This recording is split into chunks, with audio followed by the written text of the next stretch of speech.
Let's discuss about a very interesting opening trap. It starts with d4, d5, c4, and you play e5. You give the pawn for free, so white takes the pawn and you play d4, advancing your pawn. And white tries to exchange the pawn by playing e3, and instead you take the pawn, you play bishop to b4 check. And white is trying to close the check by playing bishop to d2.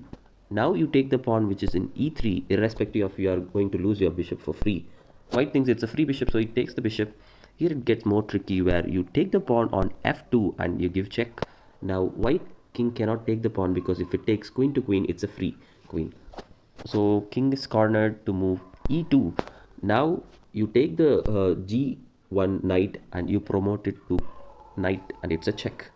Now rook cannot take the knight because if it takes the knight then it is going to be bishop to g4 check and white will lose the queen. So king is cornered to move again e1. Now you play another tricky move where you play queen to h4 check. Now again you have to move the king to d2. Now you play knight to c6, attacking the bishop which is in b4. Now king is moved to c3 to support the bishop. Now you play bishop to g4, attacking the queen.